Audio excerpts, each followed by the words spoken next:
Welcome to Heart, Soul and Melanin. I'm here to tell you about people who've earned their love stories, the ones who've spent years being strong and are finally ready to be seen. These are the London love stories, Black British romance for anyone who's reached the midpoint of life. Hit subscribe because every week we bring you a new story. Real bodies, real struggles, real love. This is The Night Shift, and it starts with a woman who'd spent 15 years alone, a broken kettle, and a man who made her remember what desire felt like. Let's begin. The double doors of King's College Hospital's A&E unit burst open, slamming against the crash pads. A trauma team was wheeling in a woman in extremis, a severe placental abruption, massive blood loss, and a fetal heart rate plummeting towards single digits.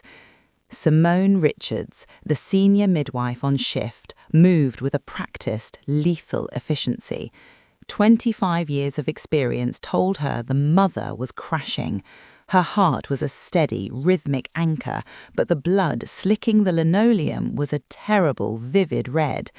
Her primary focus, the only thing that mattered in the world, was to stabilize the mother long enough for the emergency C-section to begin. "We're losing her, Midwife Richards. Need a consultant on site now," the junior doctor shouted, his voice cracking. Behind the doctor, a deep voice cut through the chaos, commanding and immediate. "Talk to me. What have we got?" David Okonkwo. Even in the crisis, Simone was intensely aware of the new A&E consultant. He moved with a quiet, heavy gravity, bringing with him a scent that sliced through the ward's antiseptic air, sharp, clean, undeniably masculine. "Catastrophic PPH. Fetal heart rate is non-viable. We're proceeding with a perimortem C-section," Simone said, her eyes never leaving the mother's ashen face. Large hands encased in sterile latex appeared beside hers. David was a big man, his head shaved clean, his salt and pepper goatee groomed to a sharp, neat edge. "I'm stabilizing the mother's airways," he stated. His voice didn't just carry, it vibrated through the floorboards. Simone worked in synchronized silence with him, her eyes darting between the monitors and his steady, deliberate movements. Within minutes, the immediate threat to the mother receded just enough. A fragile, screaming life was brought into the world. As the tension in the room broke, David stepped away. He reached up, hooked the latex at his wrists, and stripped off his gloves with a sharp, rhythmic snap. Simone's eyes involuntarily tracked the movement. His bare hands were large, the skin a rich, dark chocolate, his nails buffed and impeccably clean. On his left hand, a gold wedding ring caught the harsh overhead light. David looked up. His eyes were a striking, warm chocolate brown. For a heartbeat, he wasn't looking at the monitors. He was looking at her lips. It was a heavy, lingering gaze that made Simone's breath hitch. Then he smiled, showing large, straight, incredibly white teeth. The sight of that smile sent a jolt of pure, unadulterated heat straight to Simone's core. It was a thought she had no business having in a delivery room, much less about a married man. "I wonder how those teeth would feel against my neck." The thought was so sudden, so inappropriate, that she felt a literal heat crawl up her throat. "Nice work, midwife," he said. "I did my job, doctor," she replied, her voice more clipped than she intended. She turned away quickly, her pulse racing with a terrifying new adrenaline. Simone stepped out of the ward, her hands still shaking from the adrenaline. She made it halfway down the corridor when she heard the heavy, rhythmic tread of someone following her. "Midwife Richards," a voice called out. She turned. David was there, his shirt sleeves still rolled up, his presence filling the narrow hallway. "I've heard your name mentioned several times in the handovers," he said, coming to a halt just a few feet away. "But I haven't had the chance to introduce myself properly. Dr. David Okonkwo." He stepped closer, his gaze lingering on her face with an intensity that made her pulse jump. He leaned slightly toward her, a ghost of a flirtatious smile playing on his lips, a look that said he'd noticed more than just her clinical skills. As he reached up to adjust his collar, the gold wedding ring glinted sharply under the fluorescent lights. Simone felt a sharp, bitter spike of irritation at him for being there and at herself for wanting him. "Your wife is a lucky woman, Dr. Okonkwo," she said, her voice tight, a South London edge cutting through the professional veneer. "But she's probably wondering why you're spending your 3 a.m.s flirting with midwives in the hallway." David went still. The air in the room didn't just chill, it solidified. He didn't pull his hand away. Instead, he turned the ring slowly, the metal catching the light. "My wife," he said, his voice dropping to a low, resonant vibration that seemed to come from his boots, "hasn't wondered about anything for 3 years, Midwife Richards." Simone felt the breath leave her lungs. She looked up, meeting his soul-deep eyes. They weren't just tired, they were hollowed out by a storm she recognized. "Cancer," he stated. No self-pity, just a fact. "I wear the ring because I haven't figured out how to be a man without it yet." Simone looked at the gold band, then back up at his face. The irritation was gone, replaced with a clarity that felt like a physical weight. "I'm so sorry," she murmured, her voice softening. 3 years. It's a strange thing, isn't it? How 3 years can feel like a single afternoon when you're looking at a photograph, but feel like 1,000 lifetimes when you're trying to get through a Tuesday. She reached out, as if to touch his arm, then pulled back just before contact.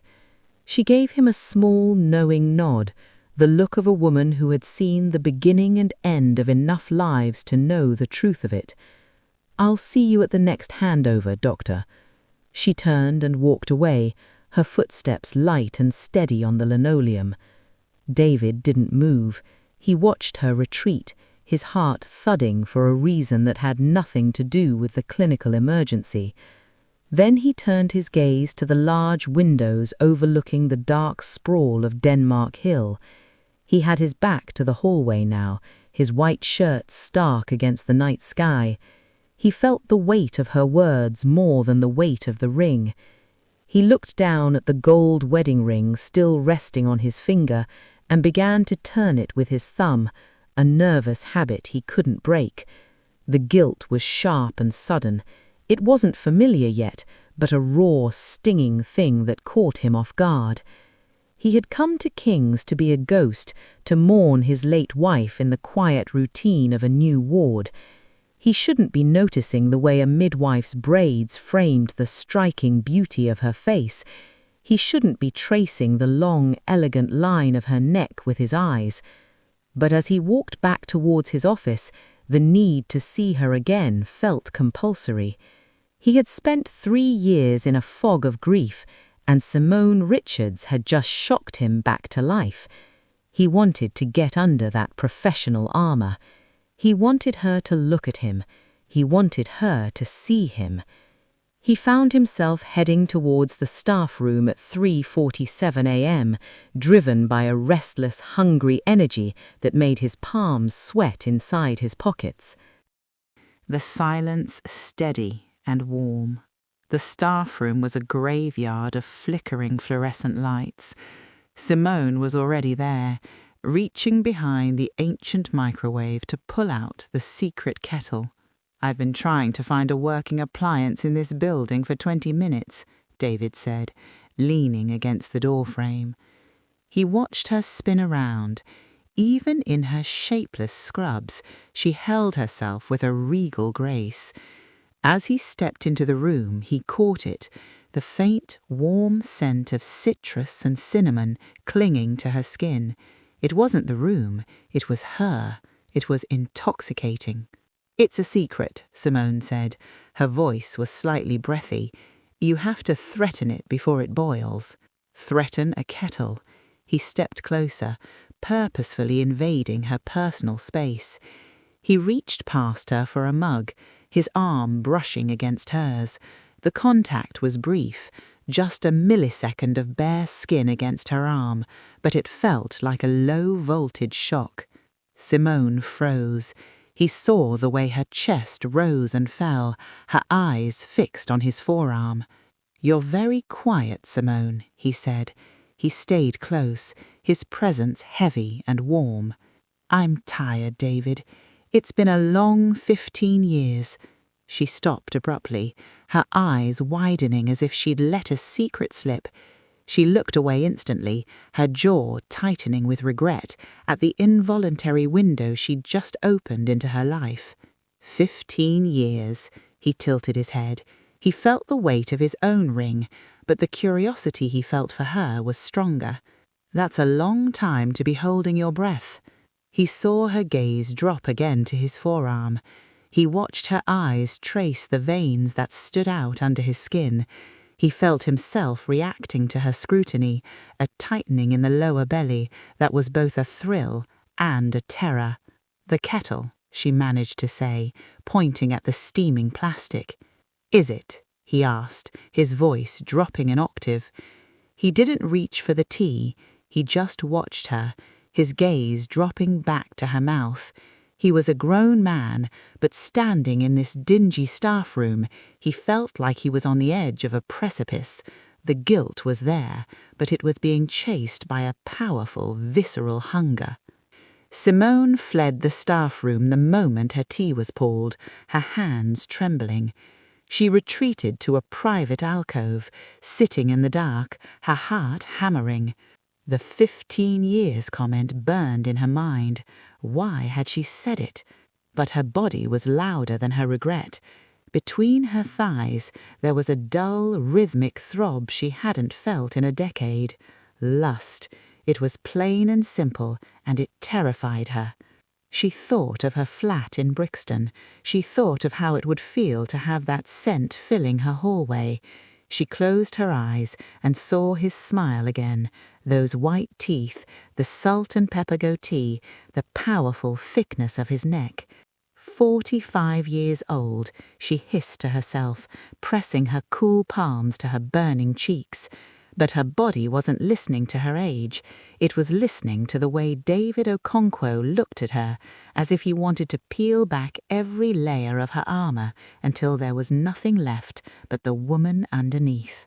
Simone Richards just woke up for 15 years of sleepwalking, and David Okonkwo is about to make her feel things she thought were dead. Part 2, The Deep Dive, drops tomorrow. If you're invested in whether these two tired people can find their way to each other, hit subscribe.